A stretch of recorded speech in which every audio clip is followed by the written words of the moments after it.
Mas Menteri. Selamat pagi Bapak dan Ibu semuanya. Assalamualaikum warahmatullahi wabarakatuh. Salam sejahtera untuk kita semua. Yang saya hormati pimpinan Komisi 10 DPR RI, Bapak Ibu anggota Komisi 10 yang terhormat. Izinkan saya menyampaikan beberapa hal mengenai kurikulum secara singkat saja. Mohon dapat dibantu ditampilkan.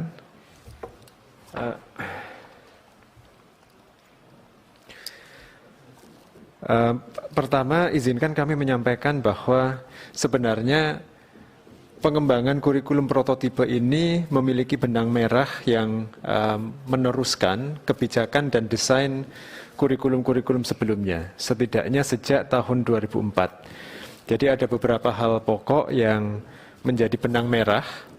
Ya, tidak semuanya berubah, karena kadang-kadang ketika kita bicara tentang kurikulum, tendensinya asosiasinya seolah-olah segalanya berubah, padahal sebenarnya ada hal-hal pokok yang kami lanjutkan, kami teruskan.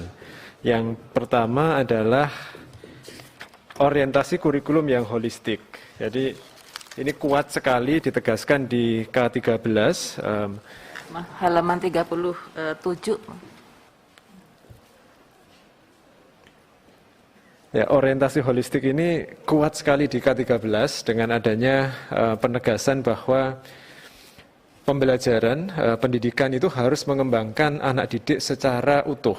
Tidak hanya kemampuan akademiknya, tetapi juga non-akademik, tidak hanya kompetensi kognitifnya, tetapi juga karakter yang ada dimensi-dimensi sosial, emosional, dan spiritual. Benang merah yang kedua adalah bahwa sejak tahun 2004, kita sepakat bahwa kurikulum itu harus mementingkan pengembangan kompetensi peserta didik. Jadi bukan berbasis konten, yang penting itu bukan apa atau seberapa banyak yang diajarkan oleh guru, tetapi apa yang bisa dilakukan anak-anak dengan materi pembelajaran itu. Jadi kompetensinya jauh lebih penting dibandingkan kontennya. Benang merah yang ketiga adalah tentang perlunya melakukan kontekstualisasi dan personalisasi. Ini jelas sekali di dalam Undang-Undang Sistem Pendidikan Nasional yang membedakan antara kerangka dasar kurikulum, struktur kurikulum di tingkat nasional, dan kurikulum di tingkat satuan pendidikan, yang harusnya lebih dinamis, lebih kontekstual, lebih sesuai dengan kebutuhan anak-anak.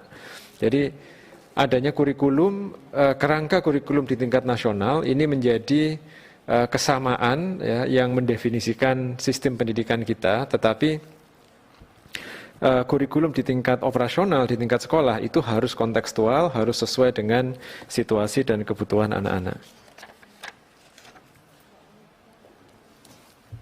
Di halaman berikutnya, karena itu tiga hal ini memang esensial bagi perbaikan pembelajaran dan karena itu kami teruskan. Namun bagaimanapun memang adanya tambahan opsi kerangka kurikulum yang baru, kurikulum prototipe, itu menuntut perubahan dan adaptasi dalam sistem pendidikan kita. Karena itu ini perlu manajemen perubahan, perlu kita kelola dengan baik, dan karena itu kami menerapkan pendekatan yang bertahap dalam menerapkan kurikulum prototipe. Tahapan-tahapan ini tentu saja dimulai dengan evaluasi terhadap kurikulum 2013, yang kemudian di tahun 2020 kami melakukan penyederhanaan terhadap kurikulum 2013. Ini yang kita sebut sebagai kurikulum darurat, sebagai respon cepat terhadap pandemi. Kemudian di tahun 2021 kemarin kami melakukan uji coba terhadap kurikulum prototipe di sekolah-sekolah yang menjadi peserta program Sekolah Penggerak dan SMKPK.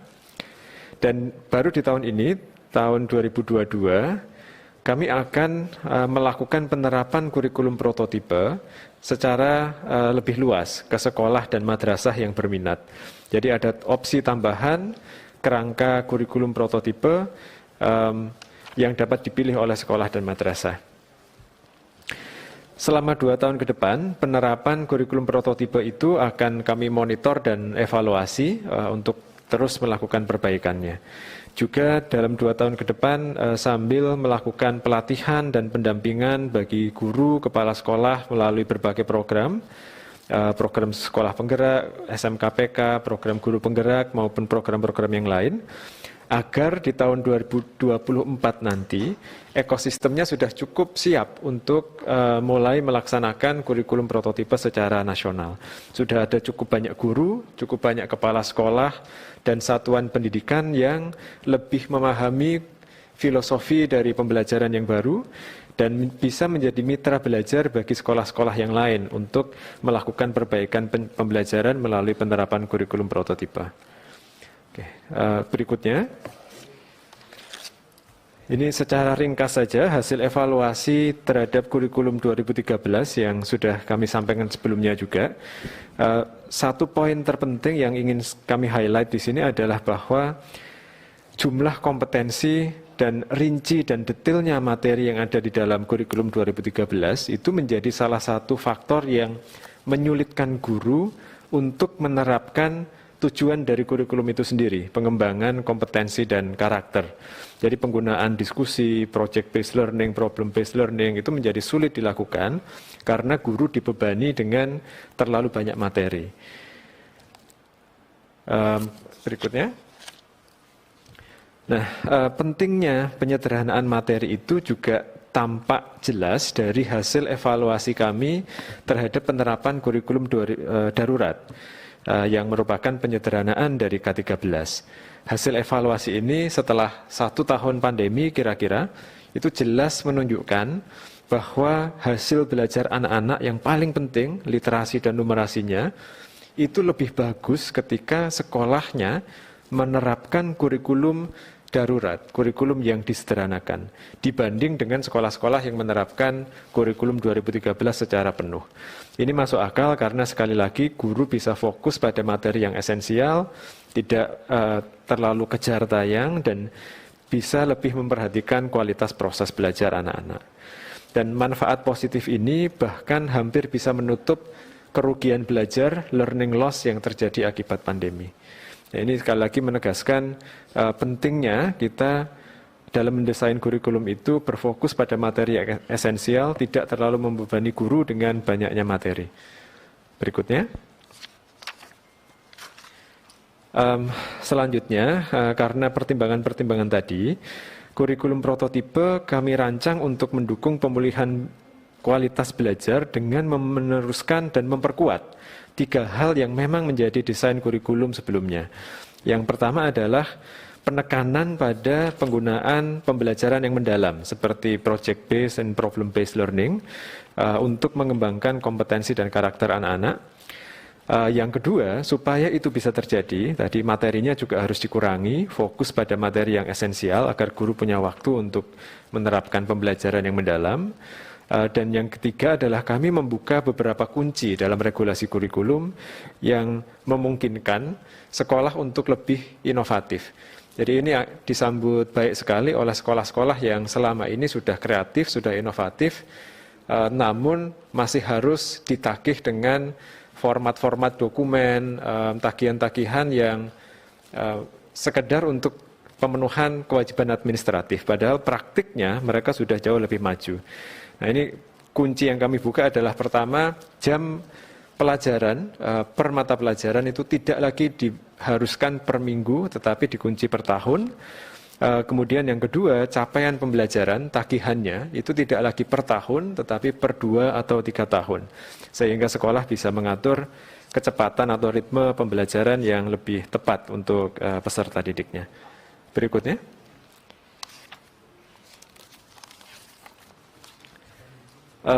Beberapa implikasi yang kita mitigasi dari penerapan kurikulum prototipe ini adalah pertama, implikasi pada jam mengajar dan tunjangan profesi guru. Ada sebagian besar guru, terutama yang mengajar mata pelajaran umum, alokasi beban mengajarnya tetap, jadi tidak ada perubahan. Namun memang ada sebagian kecil guru yang jam mengajarnya, jam mata pelajarannya itu menjadi sedikit berkurang, dan solusinya bagi mereka adalah kita dorong untuk bisa memfasilitasi atau menjadi koordinator, fasilitator bagi pembelajaran berbasis proyek untuk penguatan karakter. Ini akan bisa diakui juga sebagai pemenuhan jam mengajar sehingga tetap mendapatkan tunjangan profesi guru. Isu yang kedua adalah linearitas mata pelajaran. Ada beberapa mata pelajaran yang tadinya tidak ada menjadi pilihan atau pilihan menjadi wajib. Karena itu kita juga menyusun regulasi supaya linearitas ini tidak menjadi masalah. Misalnya untuk informatika yang tadinya pilihan menjadi wajib, itu tidak harus diajar oleh guru yang memiliki gelar di bidang teknologi informasi. Kemudian isu yang ketiga adalah kapasitas guru dan sekolah yang masih bervariasi. Ini tentu bukan hal yang bisa kita selesaikan secara cepat, tetapi kami memberikan pelatihan dan pendampingan kepada komite pembelajaran dan juga memfasilitasi nanti adanya komunitas-komunitas belajar dan menyediakan platform teknologi untuk semua itu. Kemudian slide terakhir ini menjawab beberapa pertanyaan yang tadi disampaikan Pak Huda, Pak Ketua. Pertama mengenai revisi PP 57 tahun 2021 tentang Standar Nasional Pendidikan. Ini memang rujukan dan landasan bagi juga pengembangan kurikulum. Saat ini posisinya sudah menunggu pengundangan.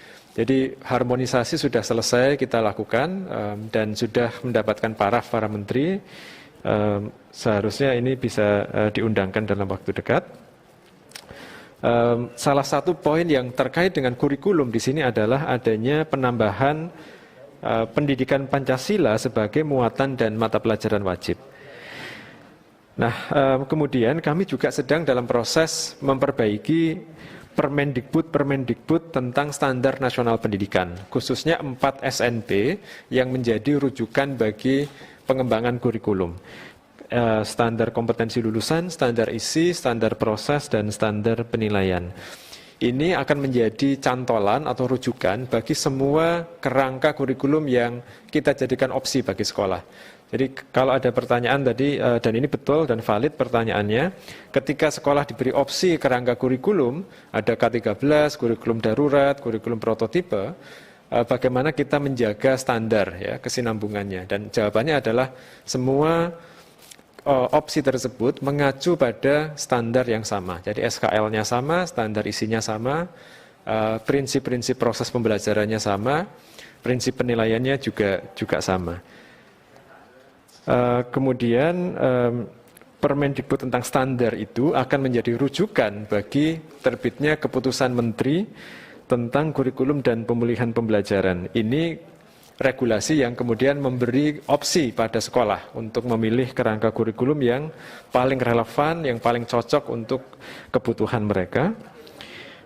Dan kita juga sedang menata beberapa regulasi lain yang relevan, misalnya tentang linearitas guru yang saya sebutkan tadi, beban kerja guru, tentang akreditasi juga kita tata karena ini penting, jangan sampai kurikulumnya sudah lebih merdeka, tidak banyak tagihan-tagihan administratif, tapi ternyata asesor datang dengan format-format yang baku dan memberatkan secara administratif. Jadi dari sisi akreditasi dan evaluasi juga kita selaraskan.